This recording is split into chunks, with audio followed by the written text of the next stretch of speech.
Yeah. So it was really funny today. Something that's been living in rent-free in my head for a few weeks, and I completely forgot about it. But as I was leaving the house today, Sophie was listening to the Waitrose podcast. Waitrose? Yeah, Waitrose has got a podcast. Yeah, I know. It's mad. What's on it? What's the subject? So Nick Grimshaw was on it today. Oh yeah, this is gonna be good then. Yeah, so they were talking about stuff, and Soph showed me a funny part of it because Nick Grimshaw is quite funny, isn't he? Yeah. And he said something. Soph called me up. I watched it. And Soph said, "If I could have a gay best friend, it would be Nick Grimshaw." I was like, and then that thought came into my head because I've been thinking recently, why is it that gay men will happily and seamlessly fit into a straight woman social circle, and likewise women will happily accept a gay man into their social circle, but men will never just chill with a lesbian, and likewise lesbians very rarely befriend men? Yeah. Like, what? Why is that? It's so I asked on the car on the way down. ChatGPT. Yeah, I said to ChatGPT, I put it in as a bit of a joke, and ChatGPT said it's because men can't deal with the fact that a woman would be more masculine than them. Oh my god! Like a lesbian woman would be more masculine than them. I was freaking pissing myself. Yeah, but that's it's really hilarious. interesting, isn't it? Yeah, I was gonna say it. I think like threatening is one. What a woman would feel. Yeah, like I just feel like it's quite like threatening both rounds. Like I feel like it's a bit like taboo, like threatening as in like you accept a gay man in because it's like non-threatening to like what you want from the relationship, right? Like they're not going to hit on the woman, and you're not going to fall for the gay man because it's like non-compatible, which is so it's like whatever. But the other way, if he was straight, it's just a bit like. I think society, and even me now, I'd be like, that's a bit weird. What, a man? A man hanging out with like three normal, like not normal, that's really bad. I take that back. 3 straight women. I just think that'd be strange. Imagine that was a friendship group. Imagine your 3 best friends were all women, and they were their 3 best friends. So your best friends were straight women, and that was your group. It was just like, instead of me hanging out with you and Brad and you'd Rob, think he was gay, wouldn't you? Yeah, of course you would. You'd be like, yeah, exactly. So, why? Yeah, why? One, threatening. I just think it's like you're not interfering. If you were gay in that setting, you're not going to try and hit on them, and then vice versa. But do you think generally men have gay men? Generally will have this is such a politically bad fucking it's just a fucking podcast starting off with religion and like really thinking God is just a prize giver and then talking about gay men. Anyway, I just think like if it was a gay man generally has more common interests with straight women, and then a straight man doesn't. Yeah, it's really interesting. But again, it goes back to my point. Why aren't more straight men hanging out with gay lesbians and vice versa? Because I think I can't think why. When I worked with David Lloyd, my 2 like closest friends in there were lesbians. I used to hang out with them. So am I? Yeah, definitely. Because the David Lloyd coaching team was like 50% gay, and then the women were my go-to to hang out rather than the straight men. Really? Yeah. That's really interesting. Yeah. That's the first... only in work though. Like socially outside, we didn't do anything. But in work, I'd always sit with them. Yeah, so it's situational then, isn't it? So at work, yeah. To be fair, when I used to work in a gym, there was a lesbian trainer there, and I'd like chat with her, sit with her, but never did anything outside. Yeah. Of work. But I just thought it was really interesting. It's quite funny. Yeah. It is right though, isn't it? It's like why? Why is that? Yes, I don't know. Before I was coming down here as well, do you know who Ben Shephard is? He took over Phil Schofield's role on Good Morning. Do you remember Phil Schofield? Yeah, I remember him. Okay, man. But yeah, so his photo came up today, and he's looking in great nick. He's 50 years old, right? He was on the cover of Men's Health magazine. Not Phil Schofield. Oh, Ben right. Shephard. I'm on about that. Okay. Yeah, and he was in great nick, 50 years old. And I do what I always do. I went straight to the comments. And he's clearly not on gear, by the way. If you type it in, go on Men's Health on Instagram. Ben Shephard Men's Health. Just type in Men's Health on Instagram and then go on their page. Or just type in Ben Shephard, actually. Which guy? Yeah. This one here. So that was in 2012. Yeah. That was in 2025. So 13 years difference. Oh yeah, he's in great nick. Yeah, great nick for a 50-year-old man. Yeah. Right? Straight away in the comments, but these Gear. men accusing him of gear. Yeah, lush. Like Oh. look at that. He's barely changed in 12 years. No extra muscle. He's actually not. He's leaner in his 2012 one than his 2025 one. Granted, he was 38 then, but I was just looking at it. I was like, just he looks great, but he probably looks great because of Botox and stuff, you know? Botox, lighting, Yeah, you know, exactly. all that stuff. And it just baffles me. And looking at these men who are making those steroid accusations, none of them lifted, or even if they have probably in the past, weren't be able to be consistent enough. And I was just thinking, like, how entitled and how soft is that mindset of you see someone who's maybe you aspire to want to look like, but you've not been able to get to that point for whatever reason, and then your instant go-to assumption is steroids. I know. Like, what the fuck does that tell us about like most men in society nowadays, right? Soft, mate. It's so soft. It's weird. I know. It's really like I couldn't imagine looking at someone and like admiring their physique and being straight away my instant thing is steroids. Yeah. It's like, wow, that's really inspiring. That's how I see it. It's the same with if someone's got loads of wealth. I'm like, oh, that's really inspiring. I don't go, he's not entitled to have that kind of thing. If they've worked for it, that is obviously. Yeah. But it's just weird how that goes. It pisses me off a little bit. It's yeah, man. I think it's a really soft culture. I think people. We spoke about loads about this, like Amazon Prime mindset and stuff. I think people just generally are not willing to put in the work. So then they basically think that like everyone is in the same as them, or they're the same sort of mindset. And anyone to achieve more than that must be enhancing it. So it's just like, yeah, you're just being lazy and you're just pathetic. Entitled. And exactly. And then I think another thing then as well is that these people just don't know how steroids work, you know, and it's just like it's just like what really annoys me about that is like hating when people say things that they know nothing about. Like I wouldn't talk to you about like politics, for example, because I know nothing about it. I don't pay an interest in it.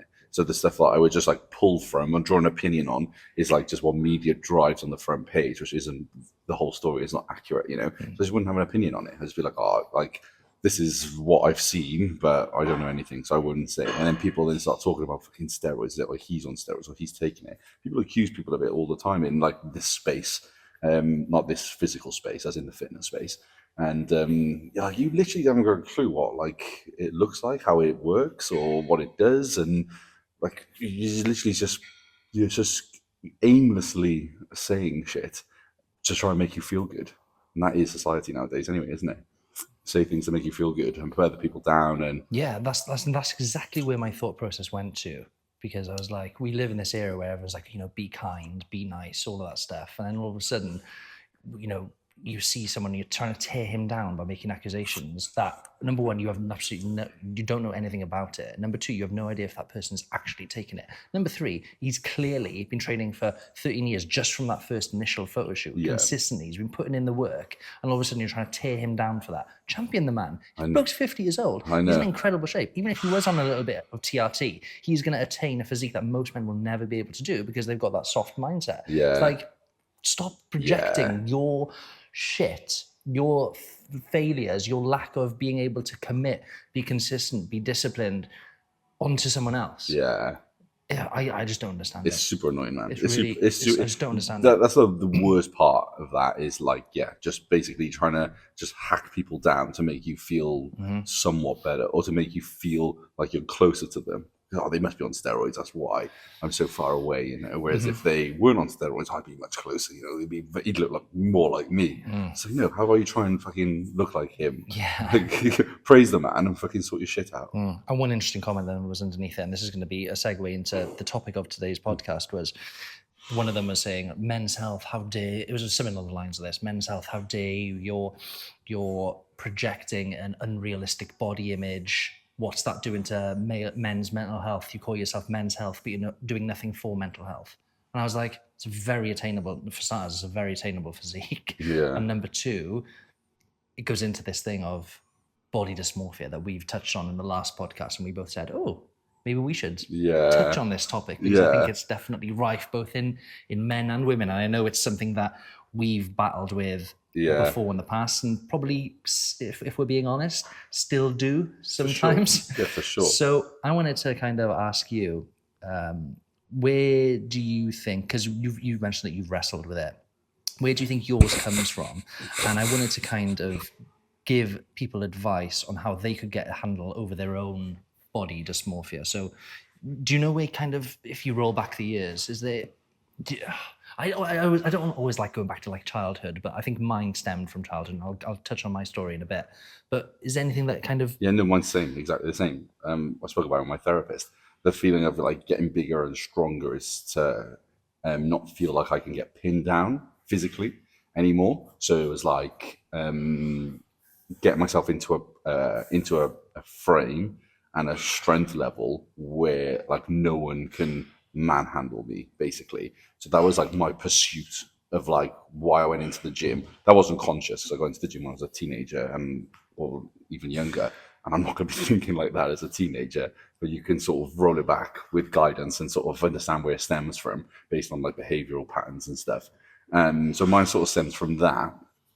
And then the pursuit then is like, I think for me, it's like I was always so. I'll tell you a funny story actually. So I got into the gym and I was like quite strong, quite quickly, quite like natural and stuff. yeah, I And then remember was, a close friend told me that Jordan was always being someone who was naturally quite, he was bigger than all the other boys, basically. yeah, so I was always a bit. I was like early developer, puberty. So I was always like slightly bigger. Went to the gym, got like better results than most people like in the gym. Played like high level of tennis, and as I played more tennis, I stopped pushing like the weight as much. So I like sort of like set this like physique that was like pretty lean, sort of like under 80 kilos, like 77 to 80 kilo physique or something. And because I received like, oh, Jordan's like early developer, he's big, you know, strong, all this sort of stuff. I had like a really skewed, arrogant mindset of how big I was. And then there was a guy that I used to play tennis with, and I did athletics for Wales with him called Matthew. And I used to think he was like quite a strong dude, but I always thought I was bigger than him. And it wasn't until his mum, we were trying on tops in for Welsh athletics, and Matthew asked for like for medium, and I was like, oh yeah, me too. My mum was just like, you know, medium, you'd be a small or something, and I was just like, I'm bigger than Matthew. My mum was like, no, he's got much broader shoulders than you, and it like was literally like a dagger in my heart, right? And it was factual, like he was bigger than me, right? And I was like, oh my God, I literally felt sick. It was like, I remember it so clearly, right? And I was like, oh my God, I can't believe that.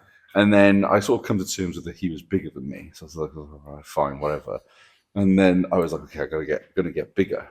And then I tried to get bigger, tried to get bigger, tried to get bigger. And I was just playing so much tennis, I really couldn't.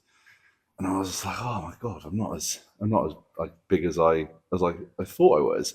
So then it like played in my head for ages. So then when I like stopped playing tennis at like fucking, so that happened when I was probably about 13, by the way. And then when I stopped playing tennis at like 21, and I was doing bits of CrossFit and stuff, that mindset from that long ago, I was like, now I can get big. I'm not playing tennis as much, which is like obscene. So then I tried to get bigger then at that point, and then obviously I made some progress there. Oh, there's another thing as well that there was another thing. Oh, so when I went, so that was like one point when I was in Torquay. So you know, I left Cardiff, my GCSEs, and I went to Torquay. Do you want to tell the audience what happened? So I had a tennis scholarship at South Devon College. So it was a tennis scholarship there in Torbay Tennis Club, and then I was in South Devon College then as well. So I got this scholarship to try and get basically try and turn pro or go to American college. That was like the pathway. So I didn't do GCSEs in Cardiff. I moved and I just did 3 maths, English, and science. And then I was going to sit the SATs for America and then move out there. That was the plan. So I went to South Devon College. When I was there, because I moved from my original tennis setup where I couldn't get bigger because I was playing so much tennis, I was like, oh, in this setup I'll be able to get bigger. And my mum and stepdad owned a tennis shop, and they had links with Gaspari. Remember that supplement brand? So the guy from the rep gave me loads. It was like creatine muscle armor, and then all of these like casein protein, whey protein. And I was like, I've got all the drinks now, and I was like sponsored. So I was like, I've got all these drinks. I'm definitely going to get bigger. So I was just going to the gym all the time. So I was like, this is a fresh start for me. So I was 16. I was like, fresh start. Now I can get bigger. All stemming from this broad shoulders thing, right? And then when I was there, one of the flaws I had on court when I was playing, I was like, I couldn't get low balls very good. Like I couldn't get the ball up and down quick. It was like a technical thing. And there was this really old guy there called Gordon, and he played like decent level tennis. And he was like there watching, la la la la la. And he, I don't know what the hell he was doing. But he did, for some weird reason, he did like the caliper testing and stuff. And Body fat. yeah. And I don't know why he was a part of that. I think he was just a bit of a fucking creepy old man, if I'm honest. It was reflecting now. Anyway, he called me fat, right? So then that gave me like a little mini eating disorder. So I took that again really, really to heart. So I was trying to get bigger, and I was like, okay, I'm trying to get bigger. I must have gotten fat. I wasn't. I was playing like fucking all this tennis. I was like lean, and it got in my head, and then ended up like I started skipping meals. I stopped taking the supplements just as quickly as that. Like so sensitive to this like sort of shit. And then from that, then I went back home. My mum seen me for like a couple of weeks, and she was like, "You've lost loads of weight." And then my stepdad was just like, pulled me to one side, and he was like, "You've lost a lot of weight. You need to start eating properly." And then that triggered me to go back the other way, just like really like powerful words. And it's like shows how like influenced and how confused I was. It's because like someone would say one thing, and I'd go full send into it. Someone would say the other thing, and I'd go full send in into the other way. So anyway. Fast forward then to when I stopped playing tennis and I started going to the gym and started to push hard, and I started to actually get some size because I was playing less tennis, just coaching and whatnot. And I went from like 80 kilos and then I got diagnosed with diabetes when I was 23. So from 21, I started to get a bit bigger. Then it slowed down. So I got diagnosed with diabetes. So I lost loads of weight then, started insulin and started rapidly gaining weight again. So it's like I've had loads of bouts of like up and down as I was like developing. And then as soon as like I got diagnosed with diabetes and I stopped playing competitive tennis and I started powerlifting, only really then when I was like, that was when I was 23 because I was prepping for my first comp then. So it's been a decade of powerlifting. I've been increasing weight like each year. And I would probably say, like hand on heart, I feel the exact same way about my size now as a 115 kilo man than what I did when I was like an 80 kilo man. Like the pursuit of trying to get bigger. I was going to say, tell me more about that, because where does it end? Yeah, exactly. Where does it end? Like that is like what body dysmorphia is, right? It's like it doesn't really end. Like I'm aware that I'm bigger than a normal dude. I still don't think I'm big though. I just feel like I'm 115 kilos. I'm quite lean and I'm in good shape. I can acknowledge all of that. But then it's like, is that enough? Absolutely not. Because like for me, the pursuit is like more muscle, less fat. So like I'm always like, well, I can never have too much muscle. You can have too little fat, but like I'm never gonna like go there because I'm not a bodybuilder. So I'm like the fat thing I can sort of manage, but the muscle thing I can definitely manage. It's one of the reasons why I went enhanced. It's because like I can actually achieve with this. I can achieve what I think I want to get to. And then it's just like, well, what do I want to get to? There's no answer to that. I have this like arbitrary figure in my head, but even if I make that, there's always going to be more because there's always more muscle to build, right? And the thing that pulls me back is like I'm very conscious of my health, so I'm not going to take so much gear to like really push that envelope that hard and compromise like my health. But I am going to keep getting bigger, and I am going to keep pushing it until it starts to affect things like going out with Maxon, walking the dog, sleeping, like normal day-to-day tasks. If that gets compromised, I'm like, okay. But for now, I'm still sleeping. I'm still like running around with Maxon. I can still play golf. I can still do all these things. I'm 115 kilos. Therefore, there's still room to grow. Fuck, I thought my head was fucked up. Wow, that's so fascinating that you still feel... it's made me question myself. Bro, honestly, now. I tell you, it happens daily. Sometimes I'll put on a top and I'll be like I've got some XL tops and I'm like, oh, these are too small now. I've grown out of these again, and I'm like, oh, I can't wear that. And then yesterday I had like an old 0XL top. That's a slightly different brand, and I put it on and it fitted fine, right? But because it was XL and I've grown out of my other XLs and this one fitted me, I was like, I'm wearing XL. And then I walked. Did that annoy you? Yeah. I was like, this should be too small for me. And then I put it on and I wore it all day. And I walked to the dog. And funnily enough, I was walking the dog, and I honestly felt small. Like I genuinely did. This is yesterday, right? So I literally felt small. And I hadn't seen Carlton since I've stopped PTing him down here. So I haven't seen Carlton for like Carlton was an old client, right? Carlton was an old client. You should see him twice a week. He had his work commitments changed, so I stopped PTing him. So I haven't seen him for ages. I probably haven't seen him for like 3 months. And he beeped the horn. He's like, fucking hell, big enough for you, mate? First thing he said. And I was just like, oh yeah. And I just like tapped my belly. And then he was just like, I could see you coming from a mile away. And then I was like, oh, we'll catch up soon. Saf's away on holiday next week. We'll catch up and get a coffee. And then he texted me straight away. He's like, you're looking massive. Can't wait to catch up. And even then, I still felt really small. Can't win.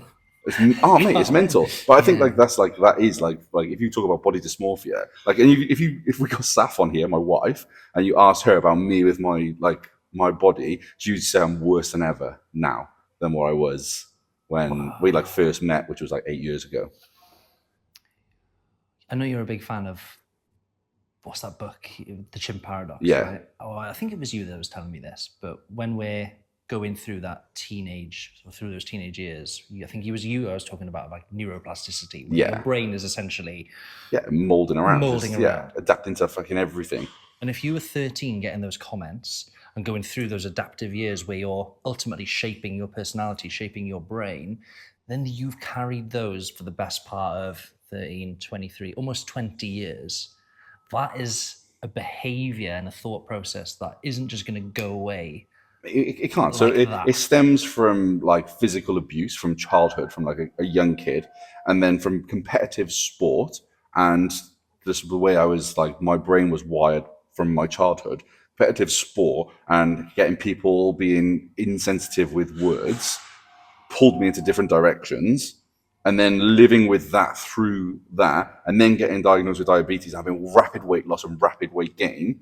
It's impossible for me to be really just blasé about how I look, and it'll be, I can the level of sort of body dysmorphia I have is manageable.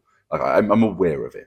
Yesterday, I think these things, but they don't impact my mood. They don't impact and make drastic changes like I did back when I was in my teenage years. I can acknowledge it. I can somewhat laugh about it.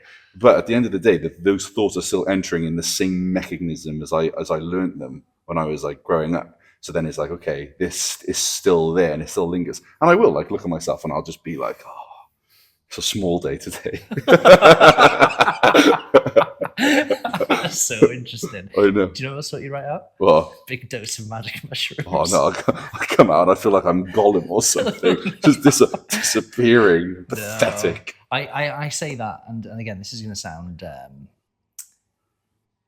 it might sound a bit weird for the viewers, but I feel a bit, not embarrassed sharing it, but when I took psilocybin and I did that big dose, as I was coming out of it, there's a part of it, and I was leaning onto my side, I was giggling to myself because I was coming out of it, looking at everyone else, most people are still crying in the room and whatnot, and I remember I looked at my hand, and I was like, whoa, that is beautiful. I was like, your hand looks lush. And then I was touching myself and I was going, oh my God, you're beautiful. I was like, I've never said that to myself before, ever. Yeah, and I started crying. I was like, oh, you're beautiful. I was like, I've never said that to myself before. And I think since then, my body dysmorphia is still there. Really? I don't really think about it much anymore, if I'm being honest. Yeah.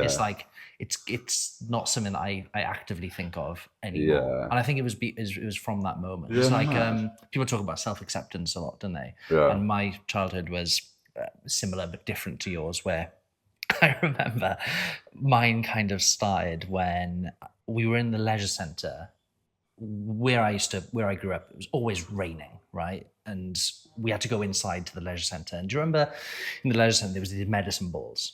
We had a guy in our team called Tom Coleman. So it was a rugby training session in the leisure centre. And we were, for some reason, passing medicine balls to each other like that. My dad was watching from the top because he used to help out a bit. And after training, so Tom Coleman was very similar to you, miles ahead of other kids in terms of progression. I think at 17, he was the fastest white man in Britain, genuine. And he was part of our rugby team. And he was passing this medicine ball like a man, right? And all of us were throwing it limp Yeah. hands, pathetic. I remember I got into the car with my dad, and as we were driving home, he was like, God, you're so weak. I was like, what do you mean? He said, oh, Tom Coleman, you see him throwing that ball around like a rag doll? Only all of you boys are there. I was like, I was like, a bit angry. I was like, I want to be able to throw a ball. So that was a part of when my moment kind of changed. And I was like, no, I want to be like that. Yeah. And I want to be strong. I want you to give me validation that I'm strong, not other Yeah. kids. Do you know what I mean? Like, you're my dad. You should be gassing me up, Yeah. not other kids. And I had that quite a lot through my life growing up. It was, you look small on the rugby pitch. And it was fact. I was smaller than a lot of the boys my age, and I kept getting dragged around like a fucking rag doll. Same as playing British Bulldogs. And remember, you used to play British Bulldogs in school? We'd playing British Bulldogs. I'd be getting thrown around by the boys my age. And I just remember getting one day just being pissed off with it all. And I think it was accumulation of all of those things that got me into the gym, and probably was the start of my body dysmorphia. Yeah. And like you said, that pursuit of just always training and there being no end goal, I think that's something that I think a lot of men struggle with. And likewise, it's the comments that the off the cuff comments that mean no malice, but I think it can really affect men. Like you said, oh, you've got small shoulders, or oh, you've got your mum's legs, little comments like that can really affect men. Yeah. And again, it's how we perceive it, isn't it? But no one teaches us how to not take on other people's opinions, especially when you're that age, when you're young. You don't know what's right, you don't know what's wrong, and you're so susceptible to information and to other people's opinions. Yeah. You don't form your own, you form theirs. Yeah. And I think that is such a spiral that a lot of people can get into. And where do you think you are now on the spectrum of body dysmorphia? Oh, so whereas before, if you say this is the spectrum, and show it to the camera, if this is a spectrum before, it was probably around there, like constantly criticizing my body, having very similar to you, having a good day of eating, coming home from work, lifting my top up, like tensing in nearly every mirror that I'd pass. I'd be like doing that. That was one part of my journey. It was like constantly tensing in the mirror, eating well, lifting my top. Yeah, I look lean today. A few hours later, before bed, after having dinner, would go to the mirror.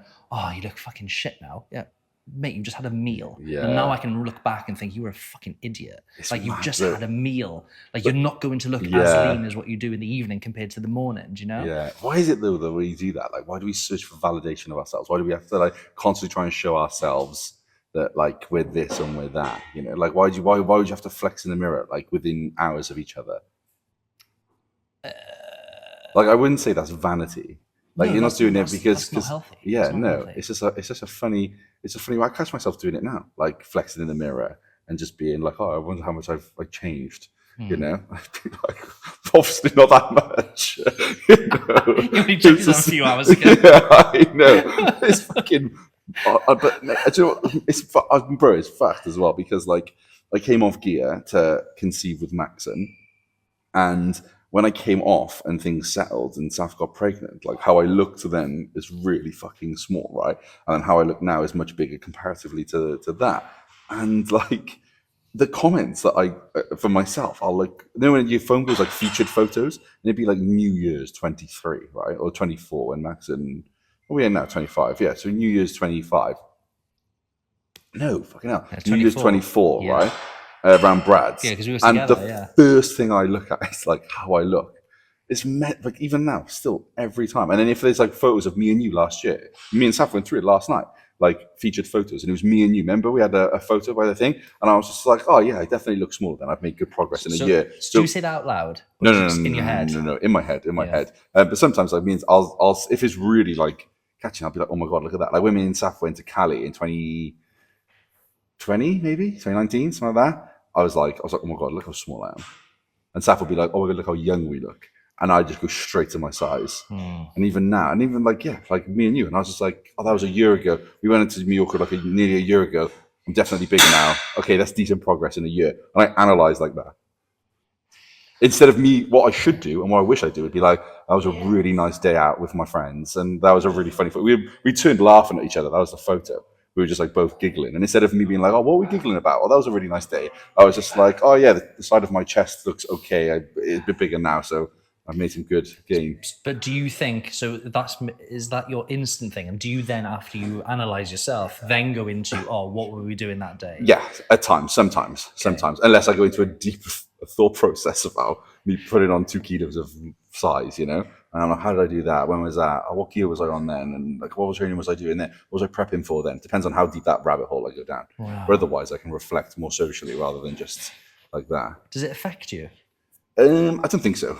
I don't think it affects me that much now. Sometimes maybe, but not really. I think it's just a default mindset or a thought process that I haven't quite got out of yet, which is really common, I think, for people in our space. I was going to end the podcast with, what advice would you give to someone so they could combat their body dysmorphia? Don't ask me. Yeah. Still in the process of figuring that out. I'll take on. One thing I was going to say though is when you said about like how malleable and how susceptible people are, neuroplasticity and stuff. It is literally made me really aware of like how I talk in front of Maxon. My son Maxon he's 8 months, and he's like starting to like understand things now. Like obviously can't you can like move around a little bit, and he can see things, recognize things. So even now I'm like, he's aware of things. So like when he can actually like understand what we're saying and doing and stuff, it makes me makes me really want to think about how I talk. Because I watched this like little like experiment as well, and it was like basically a child, and you give them a toy, and they'll play with it really happily and stuff. And then as soon as you take that toy away, you give them another toy for them to do the same thing with. But if the environment changes where two adults are having like confrontation, or there's like a bit of an argument, the baby just stopped. And it was like this big like a university study, and they just literally froze. And he was like looking around. He was so much more aware of his surroundings. He stopped engagement. He went really quiet. And they reckon that's one of the biggest causes in like rushes in like ADHD, autism, sort of like self-creativity and stuff.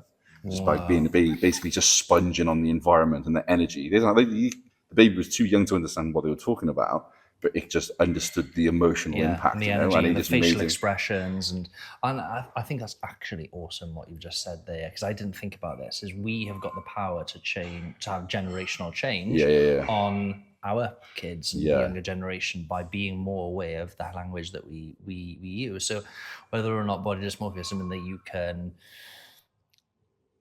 kind of break free from, I think if it's in you, it's always going to be there. I think if you can manage it, but I think that is probably the best approach, is accept that it's happened to you, but change your kids and the future generations' worldview by basically not doing the things that have essentially happened to you and have made you have body dysmorphia. I just want to see if and again, I think magic mushrooms is one thing that helped me. I'm not suggesting that people go out and take a high dose of magic mushrooms, but I think it's a tool. Yeah. Because it is used for things like addiction. Because in a way, it is an addiction, right? Yeah. It's a way that you look at yourself. It's a thought process that you've ingrained that keeps going on and on and on. That is a form of addiction. Yeah.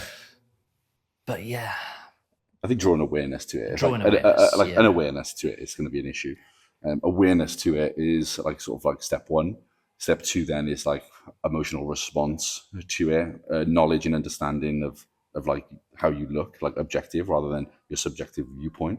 And then just doing the things like I'm not going to just like stop training the way I don't train for me to get bigger. I train for performance in my sport. That is the outcome that I want. So having like a clear understanding of like I've done a post on it before, like understanding your why, like why do you come to the gym? Why do you train? Why do you eat a certain way? Once you understand your why, then motivation will sort of take care of itself, or you don't need motivation. You just need your why, and that's why you turn up.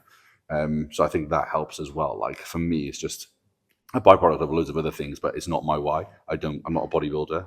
I'd be terrible if I was a bodybuilder, I reckon. If the performance of my sport was based on how I look, I think I reckon I regress with body dysmorphia a lot. Whereas right now I'm based on like objective numbers, based on what I squat, bench, deadlift. So it's a different measure. So I think the next podcast this has set up the next podcast really well, because I think you mentioned there, if you've got a strong why, motivation doesn't become a factor. Yeah. how do you figure out that why? So Yeah. we'll leave that for the next podcast. Yeah, Because I think a lot of people struggle with that. Unpack finding your why, or how to find your why. Your mission, your purpose in the gym, and you're able to enjoy it, stay consistent with it, and all of that fun stuff. Thanks, guys. Thanks for tuning in. Cheers, guys. See you in the next one.